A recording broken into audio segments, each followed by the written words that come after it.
What is going on, everybody? Welcome back. It is another edition of Dog Talk with your host, Holden. Glad to have everybody here as we get geared up for another episode, and this is a big one. We got the SEC Championship on the line. That's what we've got coming up this weekend. That's what we're going to be breaking down in this episode. Glad to have everybody here.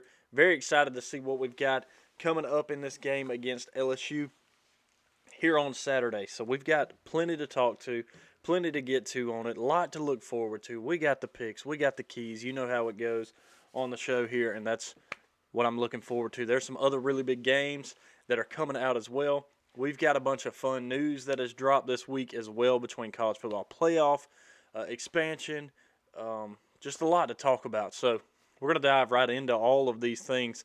We've got some news and notes that we're going to run through before we jump into that. And once we get through these news and notes, I need to get them pulled up on my phone real quick. Normally I have them kind of to the side here, but I don't have it today.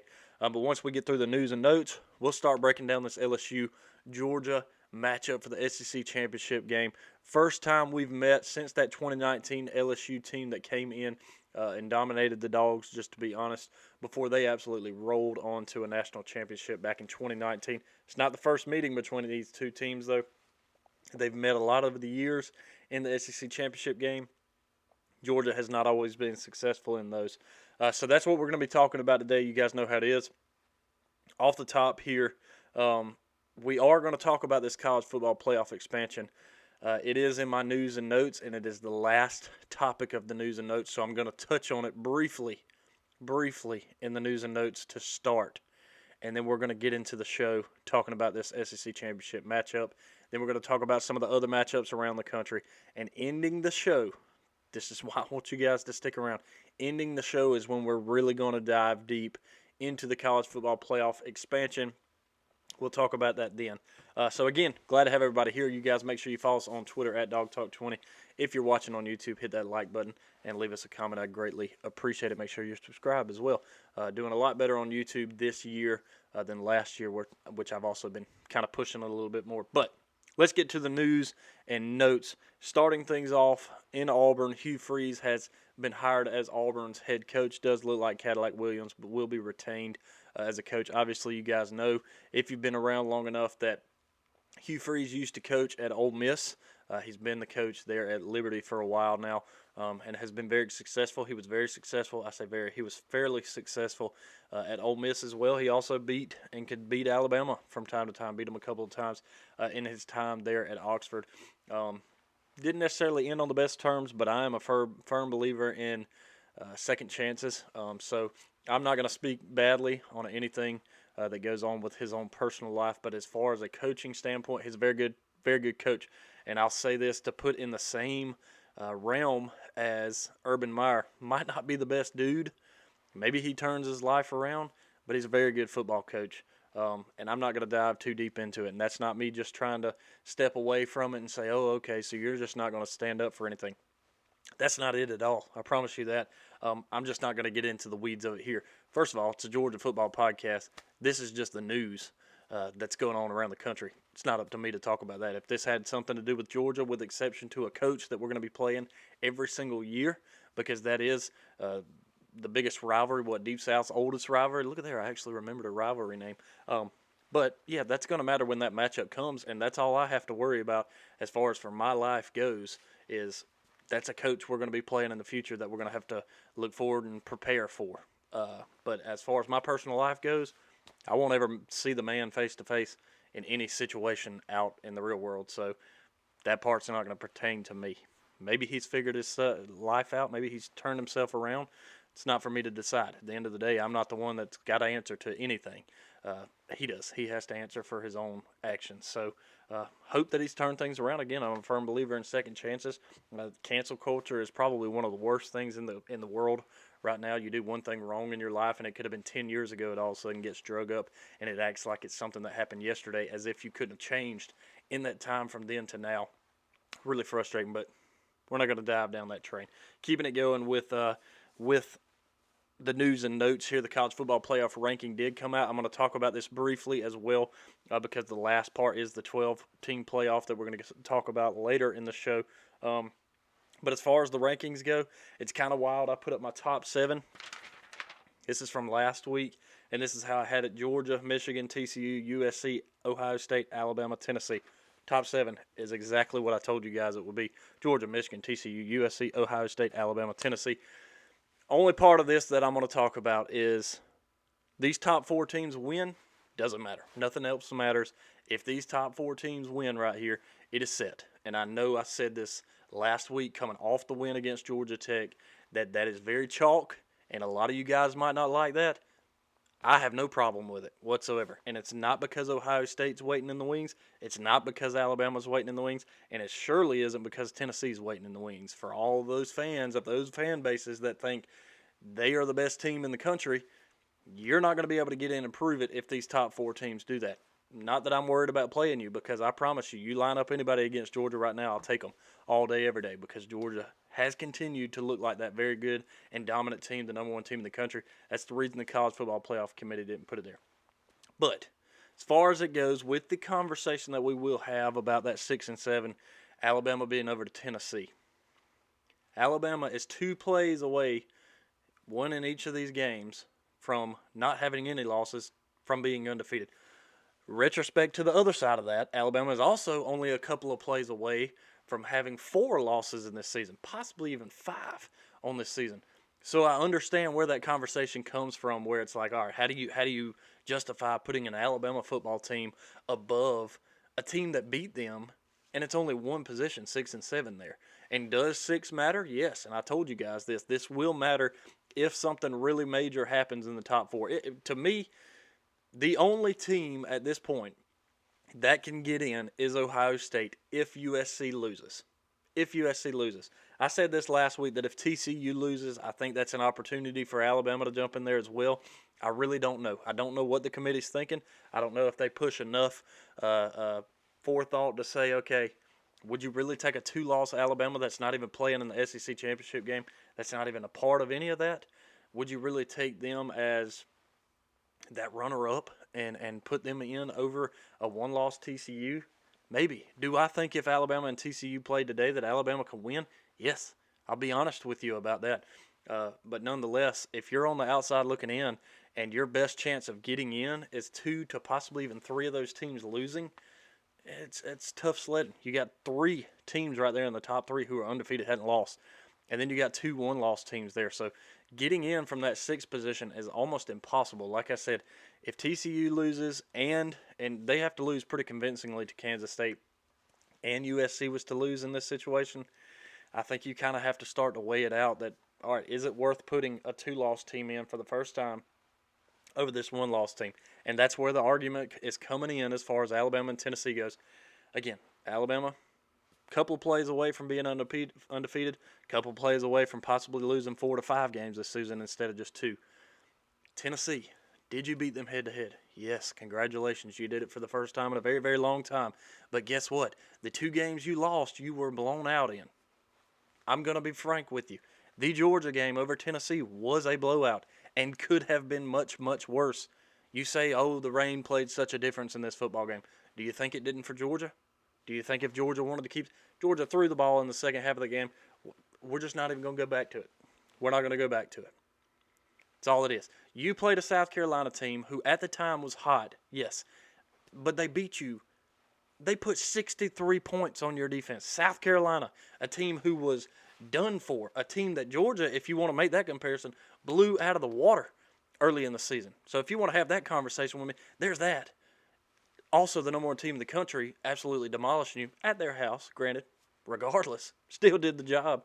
You went and you won other games that you should have on the road, except for that one at South Carolina. And again, you gave up 63 points in that football game. You didn't lose to Georgia by 1 score. You didn't lose to Georgia by 1 point. You lost to Georgia by more, and then you give up 63 to South Carolina. And South Carolina, what was that, 22-point difference in that one? I mean, blowing you out in that game. Those are 2 games that were not close. Now, you do have other wins that, yes, they were much, much different. You blew other teams out, absolutely. Like I said, I think there's a couple of games in there that you really didn't have to take advantage of the teams that you played as much as you did, but you did. And maybe that's your way of saying, hey, but look how bad I beat these teams. I think that's the only reason that some of that happened. But regardless, That is the reason I think Alabama is above Tennessee in this. And you go ahead and have your argument all day long, because if these top 4 teams right here win, doesn't matter. Doesn't matter. 5 and below does not matter when it comes to the college football playoff. It will be set in stone right then and there. Now, there was the conversation 1 and 2. Do you put a Michigan team over a Georgia team for number 1? Because granted, they won convincingly. They won by 22 points, by the way, to the number 2 team in the country at the time, Ohio State, who's now number 5 on the outside looking in. But your only other big win is against the top 10 team in number 8 Penn State right now. You did beat them, too. That's your only convincing reasons for that ranking. Georgia, out of the current top 25 teams, has beat 4 top 25 teams. At the time, a number 1 Tennessee. At the time, a couple other number 1 teams as well. So, or not number 1, but top-ranked teams. Oregon was a top-ranked team. They're not anymore. So I get it. But if you still want to look at who is top 25 right now, guess what? Oregon is a part of that. Oregon's still in that. Look at this. South Carolina is all of a sudden in it, so Tennessee has an argument. But, again, that part doesn't matter because you're sitting at 7. If you're not sitting right now either 5 or 6, 6 with a very small chance to jump your way up there. But 5 with the greatest chance. Again, USC loses. I think Ohio State's in. You have to take an Ohio State with that 1 loss and put them in over that. So that's kind of where I'll leave it. Your rankings in the top 10 are right there. You got Georgia, Michigan, TCU, USC, Ohio State, Alabama, Tennessee. It's top 7 we talked about. Rounding it out, Penn State, Clemson, Kansas State. The cool part about this is you've got some really good matchups this weekend that we're going to talk about as well, outside of just the SEC championship game. And all of it. One thing I love right now is the 4 teams that are top in the country are from 4 completely different conferences. This is what the committee and this is what all of the college football playoff scenarios have hoped for years, since moving to this 4-team format. You got your 4 big conferences. Not trying to take away from the ACC here, who is also obviously one, or the AAC, but those 5 main conferences, you are getting 4 teams out of those. Pac-12, Big 10, Big 12, and the SEC. You're getting 4 from those top conferences. By the way, of the which you could have 3 undefeateds and 1 loss, in that you couldn't ask for a better scenario if you're in the committee.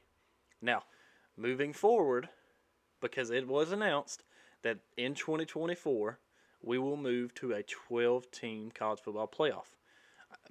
I'm just going to mention that as the news. That was the news that broke. I'm going to talk about that at the end of the show, where we're going to dive a little bit more in depth. Well, I kind of like glitched there for a second. We're going to dive a little more in depth as far as what that means moving forward for everybody. I have an opinion on it. Everybody's entitled to your own opinion.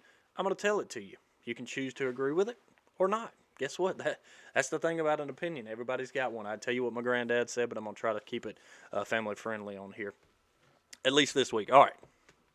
That's pretty much the news and notes. Injuries-wise, I know listening to Kirby when he was talking in his SEC presser, A.D. Mitchell's really one of the biggest guys who came up. What have we seen from him? And Kirby went ahead and told you, hey, he's really practiced about the same as he has in the past couple of weeks, so nothing's really changed there. He did get in for 1 play last week, but I think the play ended up being called off. So, I don't know. He acts like he's hopeful that we're going to get him and that he can contribute in some way to this game. But I don't know. We're going to see it. Trust me when I say I'd be happy to see him.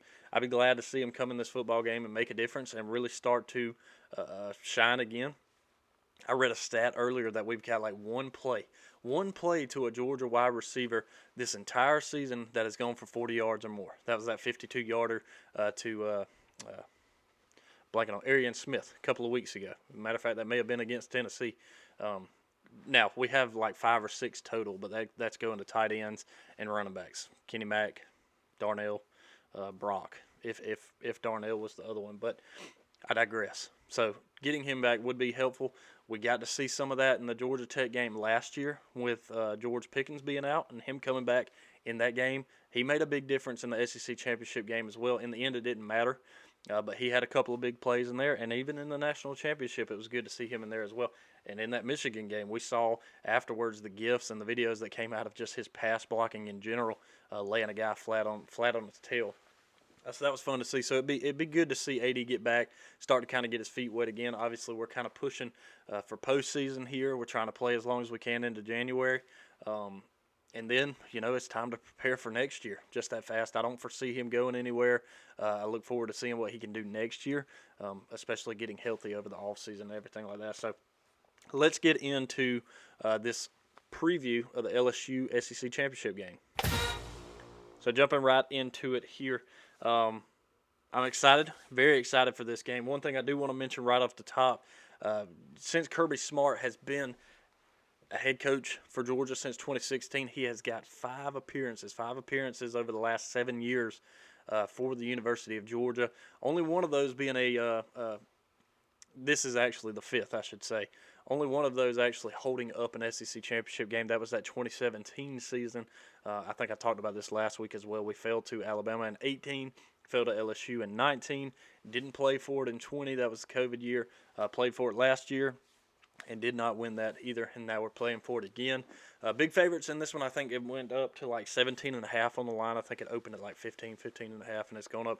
I've seen it as high as 18.5. I think it's kind of settled back to about 17.5 in most of the places that I've seen it. So, but one of the things I was thinking about in this, Brian Kelly, being first-year head coach there at LSU, coming from Notre Dame, it may be difference as far as teams go, for sure, as far as Brian Kelly and the team that he has and that he's bringing into this game. But Kirby Smart has coached against Brian Kelly. You think back to that 2017 season, I think it was, as well as that 2019 season, playing against Notre Dame. I may have the years completely wrong on that. Some of that feels right, and then some of that doesn't. So you guys feel free to correct me if I'm wrong. Comment on the section there on YouTube or what have you, or on Twitter at DogTalk20. But Kirby Smart has got the better of Brian Kelly in the past. A couple of meetings against them, taking care of Notre Dame in both of those games. Again, it's not the same team. You got a different team here, but it's that same head coach. So I don't know if some of that mentality may come into it where he's thinking, okay, I kind of know what he's going to do in these situations, and let's just see. I will say, and I'll give credit to Brian Kelly in that LSU-Alabama game.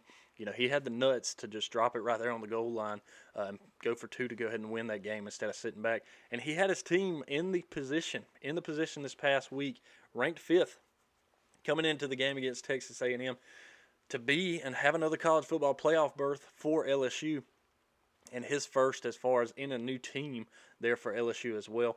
It's kind of sad to see, though, that fall into that, because this game had a lot of implications. It had a lot of meaning coming into this SEC championship game.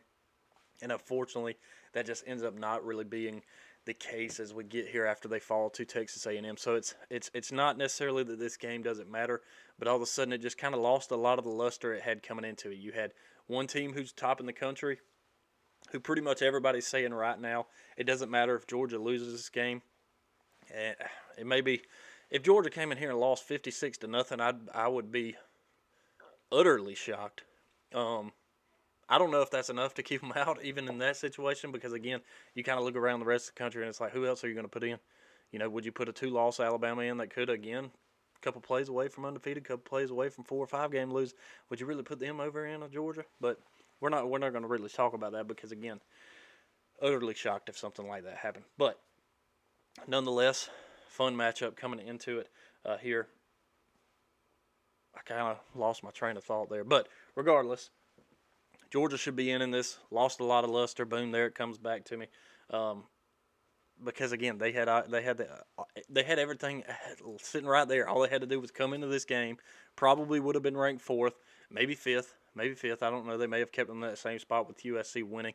But all they had to do was beat Georgia in the SEC championship game, and then all of a sudden you have an SEC team getting in, possibly 2 at that point if they didn't put Georgia out of it. So them losing last week, again, the game loses its luster, but unfortunately for LSU as well, the college football playoff conversation at least is over from that point. So as we move into this football game, last week, a lot of people were talking about that Georgia Tech game. Georgia didn't necessarily look all that great, especially in the first half, 10-7. I'm going to credit a lot of that, and I'm not saying this is an excuse, and I'm not saying this is exactly what happened. But to me, I feel like some of that being the senior day, you had some of these seniors who came out and were recognized before the football game. He still had some pretty high emotions in that. You're kind of wanting to take in the moment that, hey, this is the last time I'm playing in Sanford Stadium. It's the last time I get to have a home game here in this stadium that I've been at for, whether it's a transfer 1 or 2 years, whether you're a 3-year, going out as your junior year, which those guys weren't recognized, but 4, 5, 6 year, what seems like 7 years, Stetson Bennett too. So you kind of had some higher emotions running in that football game. And I expect all of that to be settled now. This is that time, we kind of call it nut cutting time, where it's like, all right, let's get out here, and it's time to prove it.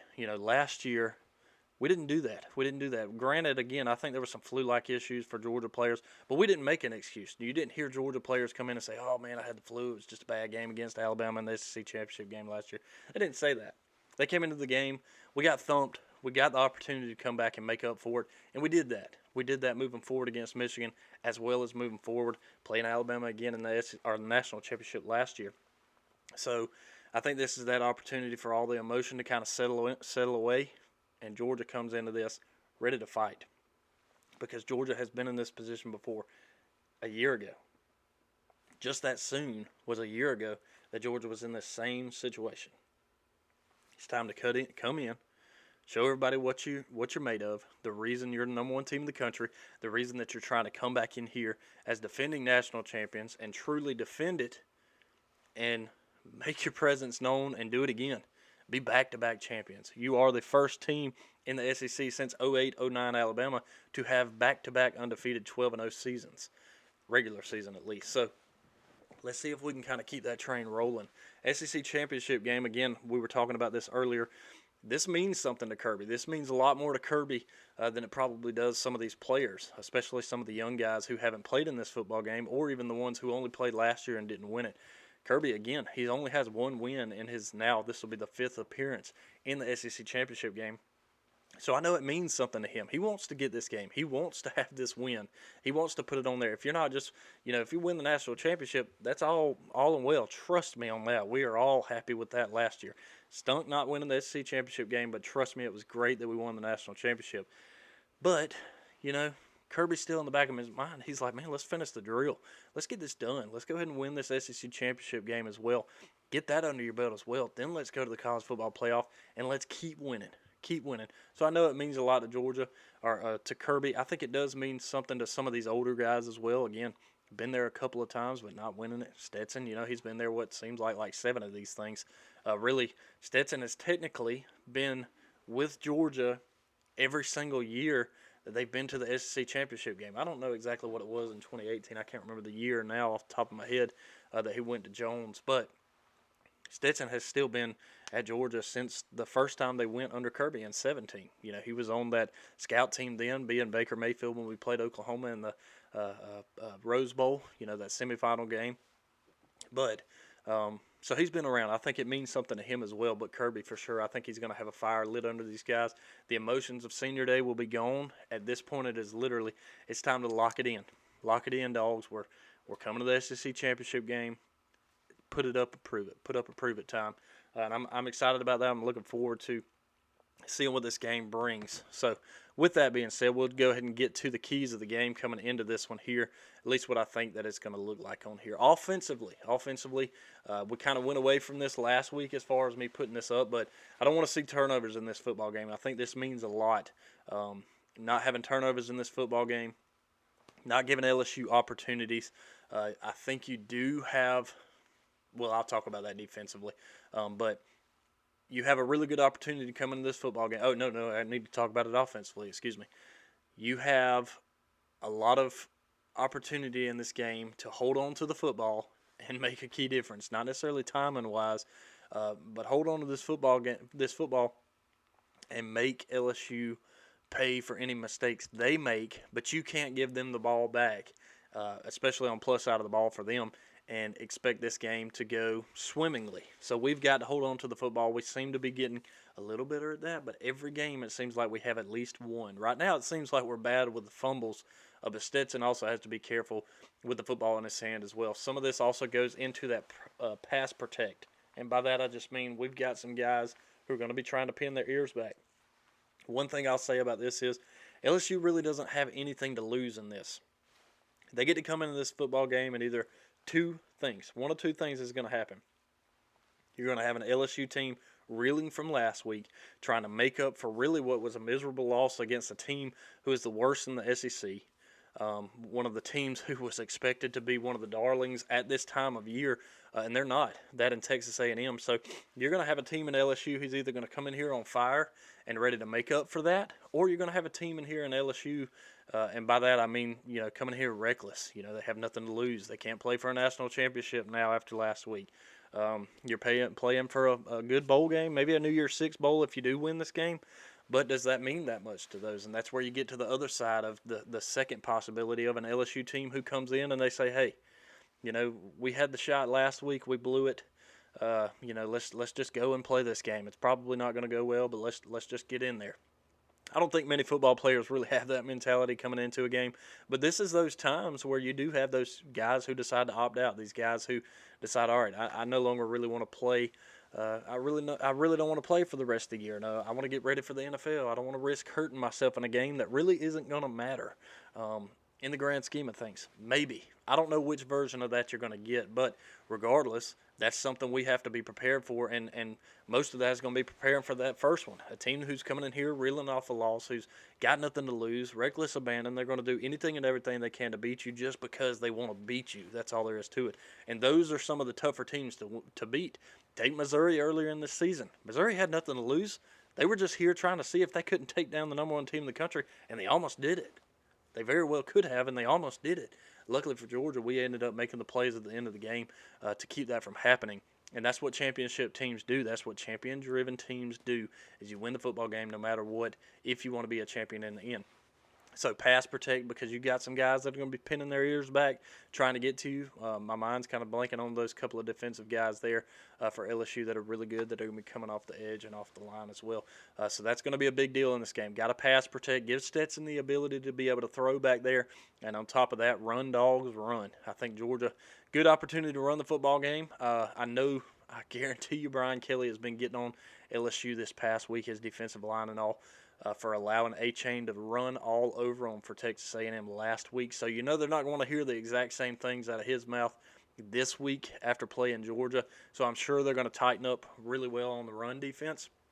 But that's where that pass protect, it goes back to that. We got to be able to pass protect. If you can, you can't become one-dimensional, that's for sure. And in this situation, we got to be able to run the ball at will.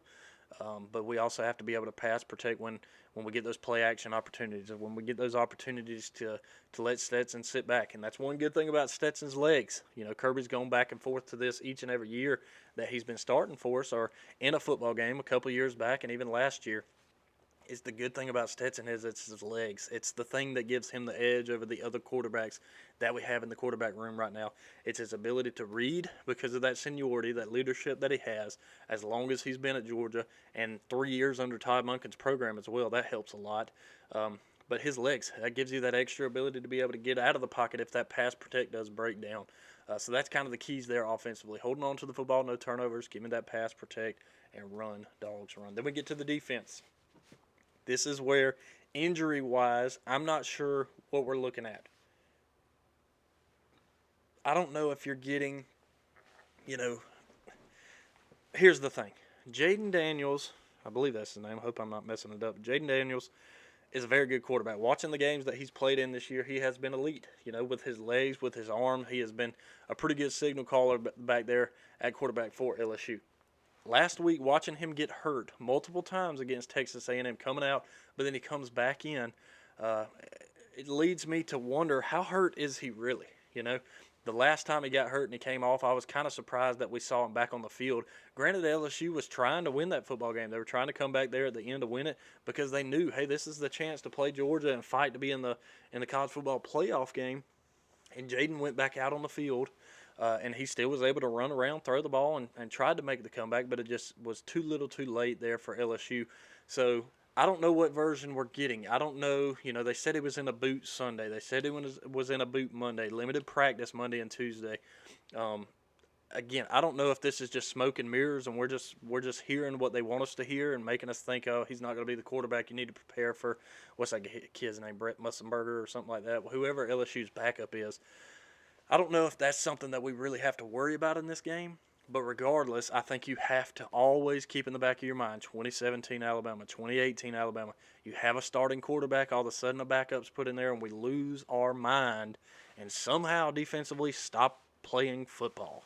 Completely forget all the schemes, everything that we ever learned about playing defense against a team. But I think we're going to come into this game and prepare for it like we're going to see Jaden Daniels, because I'm fairly certain that's who we're going to see. All the news reports I've seen is that he's a go and he's going to be the playing factor for them. So the keys to this make it as simple as it can be. You got to contain the quarterback. Containing the quarterback is key when it comes to him being the quarterback. And dear Lord Almighty, don't forget how to play defense if he ends up coming out of the game and they put their backup in. There may be schemes that they put in here to make it seem like, okay, let's just see if we can have some of those 2018 Alabama vibes where we put a backup in here and see if he can make the difference for us. I don't know. I don't know if that's something that Brian Kelly would try to pull out of his back pocket and just see if he could throw Georgia off. I don't know. But again, we're going to prepare for this one as if it's Jaden Daniels, because more than likely that's what it's going to be in this game. And again, very, very big threat with his legs as well as with the arm. So containing the quarterback is first key. Got to get some turnovers in this one. Would love to see a few more interceptions, and I think we have the chance to do that, especially if you're getting pressure on that pocket by containing that quarterback in any way. You start to get pressure under guys, and a lot of times they make some not so great throws. And that's where you get those interceptions. That's where you get tip balls and things of that nature. So getting turnovers in this one means a lot. And then sound tackling. And by that I mean simply tackle like you should. Fundamental tackling. We have too many plays in some of these games where a guy should be tackled behind the line, where we have a safety that runs up and it looks like he's going to make a great open field tackle and does not, get slipped by, and all of a sudden they're down the field running for 15, 20 yards. All of a sudden we're kind of getting gashed, and it's like, all right, we've got to tackle better. So sound tackling is probably one of the biggest parts of that key, with exception to containing the quarterback there. So defensively, contain the quarterback, getting turnovers, and sound tackling would be my keys to the game there. And I think if you do those things, my prediction on it ends up being 38-17. Hadn't really seen anybody actually put up, surprisingly, that they think that there's no way that they score 17 points. And to that, I would simply say, hey, a lot of other teams have scored quite a bit on us as well. So I'm not saying that they will, and I'm also not saying that they can. I'm not saying that they can't, because there is that possibility. You're still number one defense in the country, only giving up 11.3 points a game. So do your job defensively, and they don't get 17 points. But again, a 38-17 victory, that's still a good win. That's a good win. You're playing an SEC team, a team who was top 5 in the country last week, now down to, 14th. I was kind of surprised they fell that far, especially after they gave South Carolina the big nod that they did, bringing them all the way up into 19th, top 25 of the country. So, but anyway, 38-17, the official prediction on it. We'll see. I'm excited about it. A few of you guys did put the prediction up there on Twitter at DogTalk20. You guys make sure you go back to that. Anybody who does get that right, I'll be sure to put that up for you guys. And I also need to remember at the end of the show, probably forget, I'll try to write it down here, that I need to go back to the Twitter poll, because that will matter there at the end once we start talking about the college football playoff expansion. So now let's get to some of the other big games around the country. Again, I'm excited to see what Georgia does in the SEC championship game against LSU. I know you guys are too. That one kicking off at 4 o'clock on CBS. That's the only bad thing, I guess, if you don't like Gary Danielson and, having to listen to that broadcast there on CBS. I'll tell you this, make a drinking game out of it. Make sure you got plenty of beer next to you, and any time that Gary says the word Alabama, have a drink. Promise you by at least, game starts at 4, so 4:27 you'll probably have a good buzz going. That's all there is to it. So looking forward to seeing Georgia taking care of LSU. Hope that does end up going that way. on it. Some of the other big games around the country, it is conference championship weekend, so really only a few other games around the country this weekend. The first of which is that USC and Utah matchup. That does happen on Thursday night, so that is at least a little bit exciting. I don't know where all of my scores and everything disappeared. Here we go.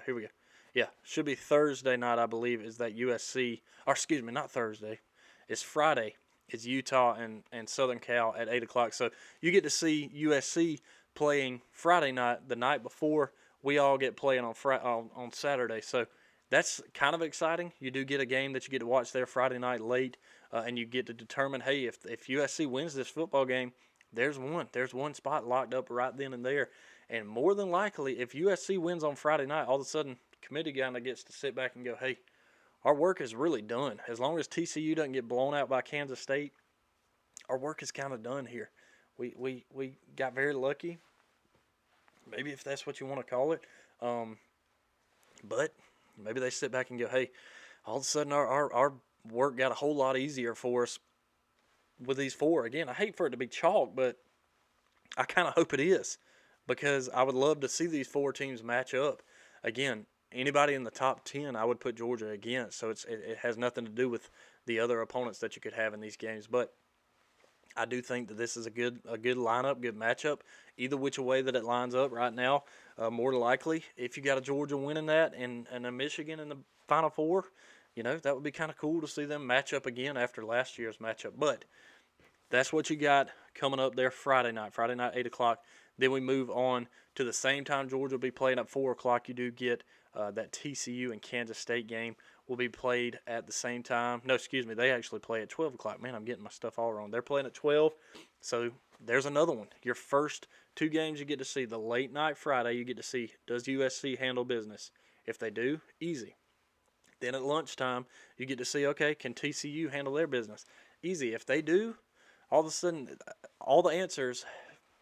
you got all the answers to the test right there. The 3 and 4 teams, if they win late Friday night, early Saturday, boom, simple, easy, forget about it.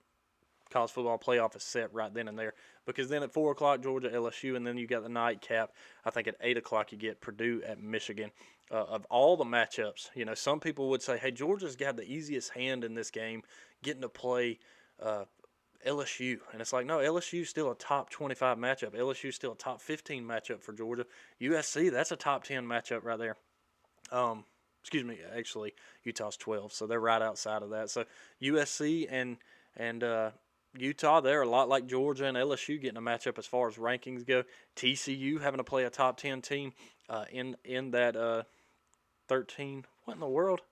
Oh, I'm thinking of Clemson. Okay, I've got my numbers and stuff mixed up on my page down here as compared to what's flipping across the bottom of the screen, because I actually put Kansas State at 10th, and they're not actually 10th. They're actually they are 10th. I don't know why this page says that they're 13th here.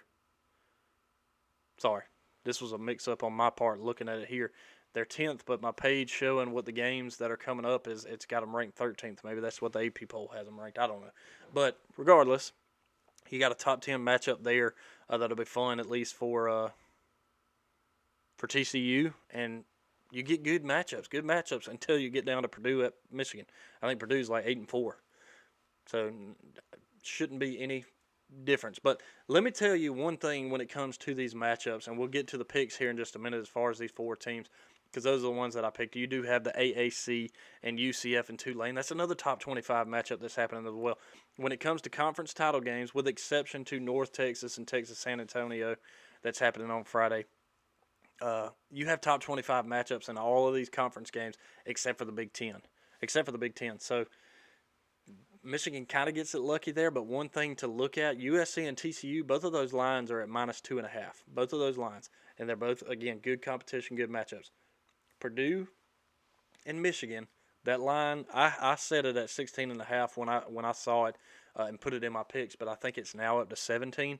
It may even be 17.5. It may be the same as Georgia and LSU, because that Georgia LSU line is 17.5. But you're talking about an 8-4 Purdue, not in the top 25, in the Big Ten. Michigan's only like a 17-point favorite over them. Georgia playing a top 25 team in LSU from the SEC, who's got good wins, also got rough losses this past season, is the same favorite over them as Michigan is over Purdue, who's not ranked. If that gives you any kind of indication that, okay, Georgia might be the real deal yet again this year. Maybe that line has something to do with that. Maybe that tells you something. I don't know. But take that for what you will. That's the matchups. Here's the picks on the week. Championship week picks. Championship week picks. Okay, I did actually type it right. Good job. Good job. Anyways, all right, Georgia, LSU. I'm taking Georgia. You guys, if you know and have been watching the show or listening, I did not take the spread for Georgia. And I've told you this for the past couple of weeks. When I take Georgia in the spread on this show, we never cover. I'm fairly certain as far as taking Georgia with the spread, I'm like 0-3 or maybe 0-4 this season. So, I'm taking Georgia, but I'm not picking the spread. I'm not going to pick the spread. Take that for what you will. If you guys like to do a little gambling, take that for what you will. But just know, I'm not picking the spread this week for what that's worth. But I am taking Georgia over LSU. I'm going chalk with it. Give me USC over Utah. Give me TCU over Kansas State. Give me Michigan over Purdue. I want it chalk. 1, 2, 3, 4. The top 4 teams in the country. With all of these other games, I am taking the spread. I want USC minus 2.5. I think they can win by a field goal or better. I want TCU minus 2.5 as well. I think they can win by a field goal, even if they got to run the field goal team on at the last second and kick it to win it by 3. I'm okay with that. So give me both of those guys minus 2.5, and I'm even going to take Michigan minus 16.5. Their offense, when it comes alive, and that defense looked very, very good last week, especially in the second half against Ohio State. So I think Michigan takes care of Purdue fairly easily, minus 16.5. Again, last week was my turnaround week, 5-2, 48-40-2 overall. Looking to turn this thing around and have another good week of the picks coming up here. So that's the picks on the week. I'm looking forward to that. Again, I know we're all excited and ready for this SEC championship game. Man, I got to get that out of my head. We got a lot of football to play before I can start talking like that. But let me look and make sure I wasn't missing anything else on my notes. Got to our keys, our picks, games around the country. Okay, we do have to talk about it because I said that we would here off the end. Is the top 25, the 12-team playoff. Again, we're expanded to it. It's what we got to deal with. It's what we got to look forward to. I'm not going to bring back up my playoff picture that I did earlier in the season because it's not going to happen, and I'm not too worried about that. But I do want to bring up my playoff poll that I did run on Twitter for you guys real quick, just to talk about it. I'm not going to bring it up on the screen for you guys watching on YouTube. We'll just talk about it. But I asked, how do you guys feel about an expanded 12-team playoff? This was before the announcement came earlier today that there would indeed, come the 2024 season, be an expanded 12-team playoff. 3 options. It was either bring it on, which is obviously yes, okay, cool, I like it. No, keep it how it is, and I don't really care. So 44% of you guys go with bring it on, so let's have the playoff. 36% of you guys think, no, let's just keep it like it is, and then 20% of you guys didn't really care. A couple guys did actually conversate in this, and I want to talk about it, at least from my end on this. This is before reading, looking at anything anybody else has said or anything of that nature. For a little while, maybe even last year, maybe even a couple of years when we got to talking about this, oddly enough, what's kind of funny is we've all forgotten about the fact that here in a couple of years, Oklahoma and Texas are going to be part of the SEC. And maybe that's because all of a sudden this year they look like they could be something and then absolutely have not been.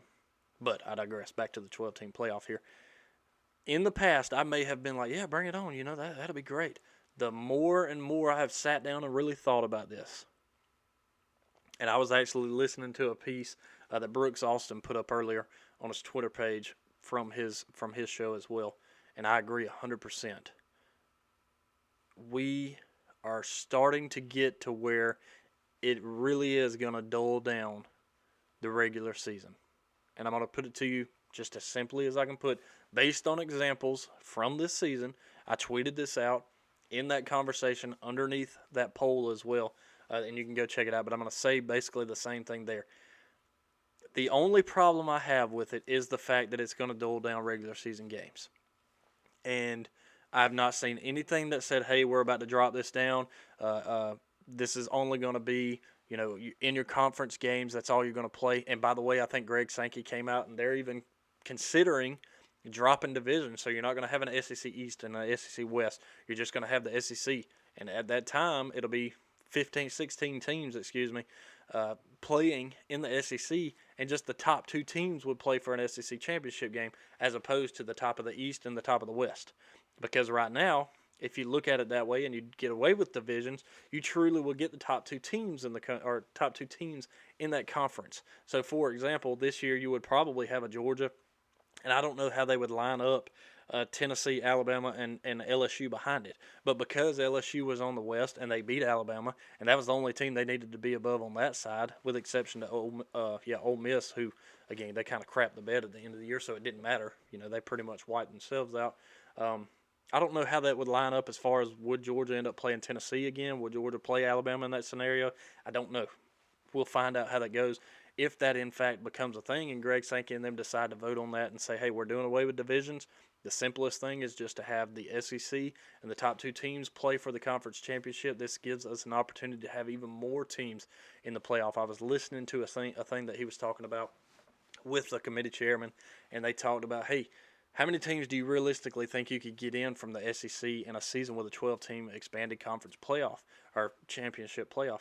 And he said, oh, yeah, I think at most we could probably get 7 teams in. And that's crazy to think about. You think about a SEC champion, runner-up, and then a few others getting in there as well. If you look right now in the top 12, though, why not? You would have Georgia, LSU, Alabama, Tennessee. Am I missing one? Seems like there could be, well, actually, LSU, I guess, would be on the outside looking in. They'd be at 14. All of a sudden, the conversation goes from, well, these 13 and 14, yeah, let's see who deserves to be in there. And I know I've been looking and seeing all of these different things that say, well, this is the team who would play them right now if this was that and this was that. We're not there yet, so we don't have to keep making that comparison. I know it's fun for people to look at and things of that nature, but off of the SEC part of it, as far as that goes, with the examples that I'm going to use here, if we go, and it's not if, when we go to college football playoff, 12 teams, the game Georgia played, one of the biggest games in Sanford Stadium history, one of the biggest games in college football this season, Tennessee coming to Georgia, number 1 versus number 3. That game all of a sudden loses all of its muster. It all of a sudden, is it still a big game? Absolutely. But guess what? The team that loses, they don't have to hang their head and go, man, I really hope we're right there and still in the race at the end of the year, being able to play for the college football playoff championship, because that wipes it away. Number 1 and number 3, guess what? You're playing in November. Isn't that when we played? End of October, maybe? It's hard for me to keep up with it now. Help me out. November 5th, yeah, so beginning of November. That game's being played in November. You got number 1 and number 3. Unless you just really crap the bed at the end of the season and through the rest of November, you're in. You're fine. Tennessee lost that and barely fell. They fell a little bit, but guess what? They were still right there on the edge until they got blown out by South Carolina, and they still ended up at number 7 team in the country. I mean, seriously. Tennessee has not beat Alabama in a long freaking time, and they finally beat them. Huge game, meant so much to everybody. Wouldn't have mattered. Wouldn't have mattered that they beat them at all. And you say, oh, that matters. Those head-to-heads, they matter. Prove it to me. How does it matter when one of the biggest games in the country like that, and again, going back to Georgia, Tennessee, how does it matter when those 2 games happened? They meant so much to these teams because they knew if they lost, there's a chance you're not playing for a playoff. There's a chance you don't get in, and that happened. Georgia won those games, and Tennessee's on the outside looking in and wishing they could have done something else. Now you get a college football playoff expanded championship series. Doesn't matter. Doesn't matter that happened. It doesn't matter that LSU beat Alabama. Doesn't matter. That doesn't matter that happened. Now, had they not lost last week, they'd have been sitting here, okay. All of a sudden, that mattered. That's the only game that mattered, and it shouldn't have. LSU should have taken care of business. That's a classic example to me of LSU was looking ahead saying, okay, we should be able to cakewalk against Texas A&M. Then we got to prepare for Georgia. This is a chance to get in the college football playoff game. We got to beat that team next week. This week doesn't really matter. All of a sudden, that week did matter.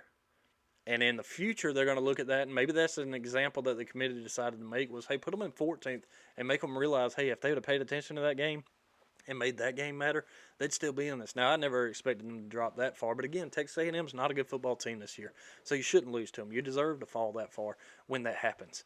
But all of a sudden, some of these really big football games don't matter.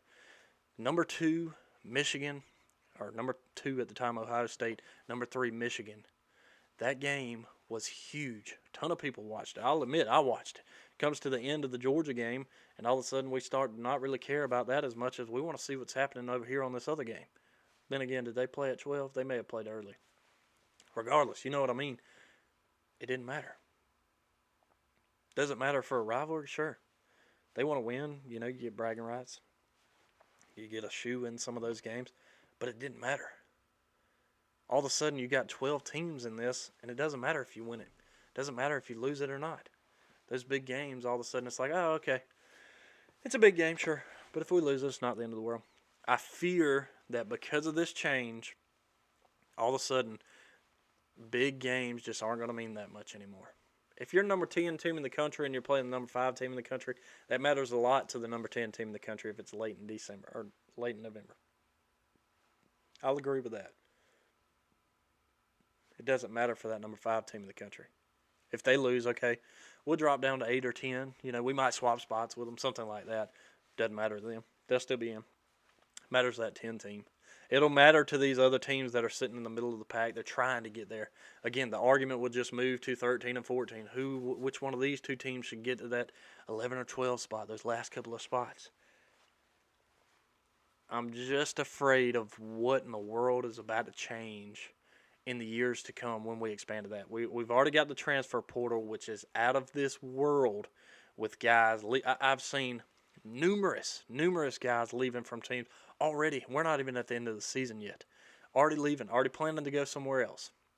It's their prerogative. Go and go where you can make the most money in NIL deals. There's another thing. Go where you think you can be more successful. I've never necessarily been against it, but at the same time, it's like these guys don't sit still.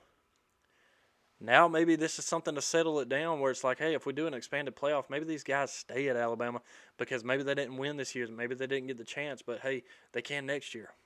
Georgia lost a ton of dudes to the draft, a ton of dudes to the portal last year. A lot of them. A heap load.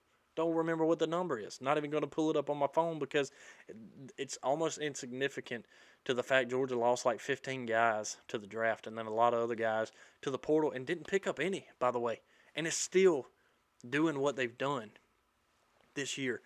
But I just fear that moving forward to this playoff is going to change the landscape of college football playoff or college football in general. And that, quite frankly, it just sucks. It sucks that there's the possibility that some of these really big games that you're really excited to watch, really excited that's happening. You'll still be excited. You'll still watch them for sure, but they just don't matter. Top 2 teams in the country, when number 1 plays number 2 in the regular season, that game should matter. That game should mean something. Really, it should. Being the number 1 team in the country, it means a lot, for sure. But that game does not matter if it is November 5th, if it is like this past weekend, what was it, November 19th. Championship weekend, November 26th. If number 1 team in the country is playing the number 2 team in the country, and this determines who is playing in their conference championship. For example, let me just go back to it, Michigan and Ohio State, number 2 versus number 3. This is for playing for the Big Ten. This is for definitely getting in the college football playoff if you win it. This is for all the marbles, essentially. That game, a huge rivalry matchup, meant so much. And for this expanded playoff, that game right there means nothing if you lose, other than you lost the bragging rights to your rival. Explain to me how it means something to the team who lost. The team who won, they're like, okay, we're the number 1 team or the number 2 team in the country. In Michigan's case here, we're the number 2 team in the country. We're playing for the college football playoff. It matters this year. There's only 4 teams getting in. Ohio State's right there on the outside. Hey, can I get in? And hoping USC loses, begging, praying they lose. 12 teams, they don't care. They're like, okay, put me against Clemson. I'll see them next week. or whenever it will. I don't even know how they're going to do that. There's a lot to work out. We'll come to it when it comes as far as are they going to shorten these regular seasons? Are you all of a sudden going to have a 9-game season where it's just SEC playing just SEC games in that? Are you going to have 8 and you play one team out of conference from some other conference? And all of a sudden these smaller schools who aren't Power 5 teams, all of a sudden, do you get rid of those small cupcake games, as we like to call them on the weekends? What I call them is, yeah, they're cupcake games, but they're also confidence boosters. They're also getting an opportunity for these young guys to get reps, trying to get experience for younger guys. So it does help bigger teams in some of these situations. Also, it keeps these smaller programs alive by having to pay them. But I'm a little nervous to see what this is going to bring out. How do we do it? How do you do it? Is it home games for these bye teams? I saw where the top 4 teams in the country, your incentive being the top 4 is you get a bye week. The first week you don't have to play. You get to chill. I don't know where those games are. I don't know if all these become bowl games. Again, all of that we will get to when the time comes. But I'm not sold on this 12-team playoff. And you can feel however you want about it. Trust me, everybody, again, you're entitled to your own opinion. I understand it. But I do have that fear of what it's going to bring forward in the years to come. You can be excited about it all you want. I don't know how to feel about it. Now, if Georgia all of a sudden sitting there at the number 10 team in the country, will I change my tone? Maybe. Maybe I'll be sitting back going, thank God. Thank God it's 12-team playoff, otherwise we wouldn't be in it. But again, I just fear that some of these games are just not going to matter as much in the regular season, and that's probably the toughest part. That's probably the toughest part of it, is realizing that maybe some of these games aren't going to matter as much as they should. And maybe I should just lighten up on it and not worry about it as much. Maybe. I don't know. Maybe so. But hey, we're going to go ahead and wrap this thing up. Hey, SEC Championship games happening Saturday against LSU. 4 o'clock, CBS. Dawgs going to bring it to LSU. I'm looking forward to that. Make sure you guys follow us on Twitter at DogTalk20. Hey, we're also over on Instagram. I don't think I've said that lately. If you guys are listening on Apple Podcasts or what have you, make sure you give us a 5-star review. I would greatly appreciate it. I will read it on an upcoming episode before the end of this season. Otherwise, we're going to check in with you guys after the SEC Championship game this weekend. Looking forward to the Dawgs taking down the Tigers in Atlanta. Go Dawgs.